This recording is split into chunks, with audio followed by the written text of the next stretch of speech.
Picture this. It is a Friday night. You and your friends are getting ready to go out. You are checking your wallet, already a little excited about the chaos ahead. Bars, music, people. Now keep that feeling, but change everything around it. No electricity, no taxis, no bouncer at the door. And somewhere in the dark streets between you and a good time, people are actively waiting to rob you.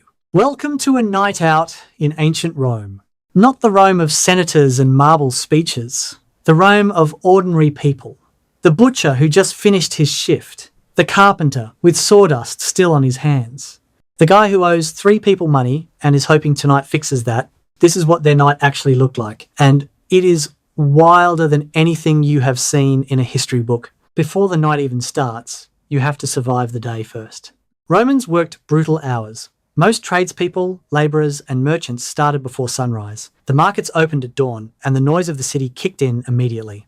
Hammering, shouting, animals in the street, the smell of bread baking and fish being gutted in the open air. By midday, the heat in Rome was punishing, so many workers paused for a few hours, then back at it until the light gave out. There was no weekend. There was no 8-hour workday. You worked until the work was done or until your employer told you to stop. Slaves had it worse. Some worked through the night entirely, baking bread in underground ovens, hauling waste out of the city before daylight so the streets looked clean for the morning. By evening, when your shift finally ends and the sun begins to drop behind the Palatine Hill, you have been on your feet for the better part of 12 hours. And yet here you are, getting ready to go out.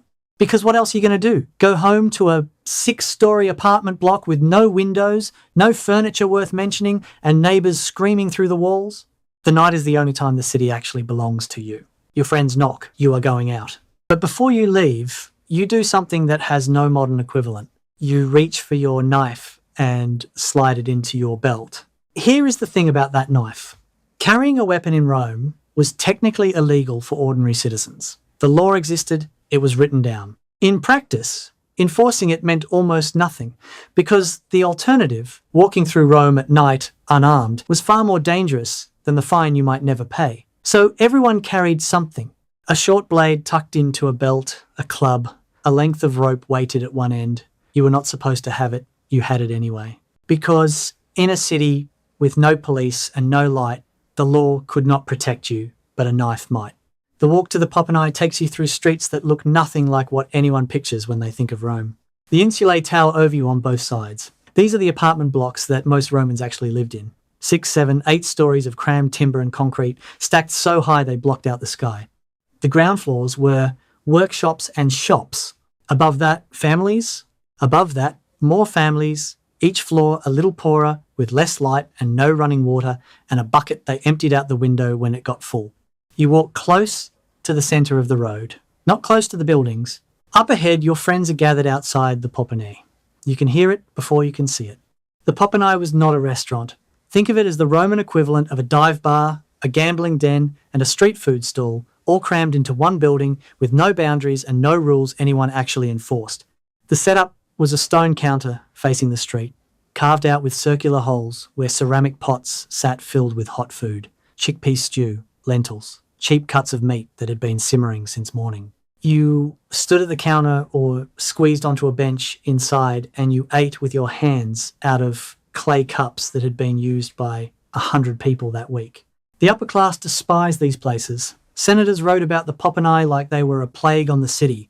The Emperor Claudius actually tried to ban them, not because they were dangerous, but because he did not want the lower classes gathering in groups, eating cheap food, and talking without supervision. It did not work. There were over 200 of them in Rome at any given time, and every single one was packed every single night. You squeeze in at the counter. Someone slides a cup of wine toward you without being asked. Your friends are already spread across 2 benches. One of them waves you over and nods toward the far corner where a group of men are hunched over a wooden board. You drift that way. Because of course you do. Gambling was illegal in ancient Rome. Officially, on paper, betting money on games of chance was banned, except during the festival of Saturnalia in December. The penalty was a fine. Everyone gambled every single night anyway. The game was tesserae, dice carved from bone or ivory, thrown against a wooden board, bets laid in coins stacked on the surface beside it. The combinations had names. The highest roll was called the Venus throw. The lowest, 4 ones, was called the dog. Romans screamed at both with equal fury. You squeeze into the ring of men around the board. A spot opens up. You put your coins down. The dice land right. Then again, the pile in front of you starts to grow. Your friends are groaning. Strangers are watching now, leaning in, trying to work out if you are lucky or cheating. For 20 minutes, you are the most interesting person in the room, and you know it. Then it shifts. One of your friends throws the dog 3 times in a row and shoves the board. Another man shoves back. Within seconds, it is not about the dice anymore. A bench goes over. Wine hits the floor and the wall, and 2 people who had nothing to do with it, someone grabs a cup and throws it. The whole back half of the Popinae is on its feet. A woman near the door grabs her food and walks out calmly, like she has seen this 100 times, because she has. You grab your winnings off the counter before someone else does. Your friends find you at the door. No one says anything. You all just start walking. Outside, the night has gotten deeper. The cart traffic is relentless. Wheels grinding on stone. Oxen shouldering past people with no room to spare. Then ahead of you, at the corner, where 2 streets cross, a crowd has formed.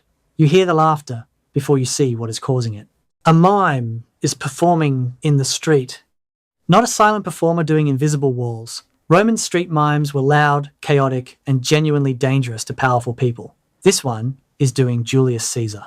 He has fashioned a crude laurel wreath out of something, weeds maybe, and he is wearing it crooked. He is strutting around in an exaggerated march, puffing his chest out, pointing at imaginary enemies in the crowd, and then dramatically falling to his knees, clutching his chest with one hand and counting on his fingers with the other. 1 stab, 2 stabs, 3. The crowd is counting with him, louder each time. By the time he gets to 23, the whole corner is in chaos. People are howling. Someone throws a coin, and he catches it mid-fall without stopping the performance, tucks it behind his ear, and keeps counting. You watch longer than you meant to. A coin leaves your hand without you really deciding to spend it. Your friends pull you away. The night is getting late. You have barely made it half a block before you smell the smoke. Then you hear the bells. The vigiles come tearing through the street seconds later, 7 men in a line, buckets swinging, one of them dragging a hand pump on a wooden cart that rattles so loudly over the stones it drowns out everything else. Someone leans out of an upper window 2 streets over and screams. Orange light is already flickering up the side of an insula somewhere in the dark. The crowd scatters. The vigils push through without stopping for anyone.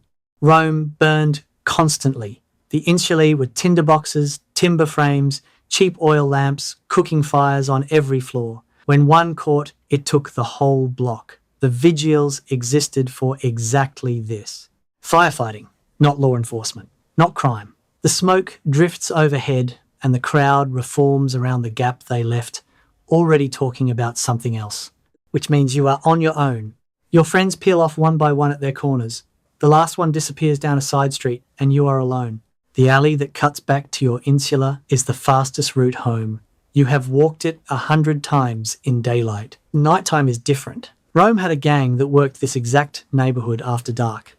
They were called the Subura crew by locals, named for the Subura district, one of the most densely packed and poorly lit areas in the whole city. They were not random opportunists. They were organised. They had lookouts posted near the busiest Popinae who tracked men leaving with coins they had not arrived with. They communicated with signals, a knock on a doorframe, a whistle, a cough that meant follow that one. They had been watching you since you left the gambling table. The alley is dark. Not dim, completely, totally dark, the kind that has weight to it. You slow down because you cannot see the ground beneath your feet. Your hand finds the knife at your belt. Footsteps behind you. You walk faster. They match you exactly. You turn the corner. They turn with you.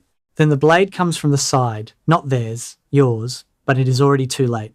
The blow knocks your arm wide and the knife goes skittering across the stones somewhere in the dark. You do not hear where it lands. The second hit takes your legs out. The ground comes up hard. Hands at your belt, at your purse. The winnings, all of it, gone in seconds. Then footsteps running, getting quieter, gone. You lie on your back in a dark alley in the largest city on earth. The stone is cold against your shoulders. The noise of the city carries on somewhere above you. Carts and voices and a dog barking 3 streets over. Not a single person is coming. The blood is warm. That is the last thing you notice. Rome did not promise you a safe night. It just promised you a real one.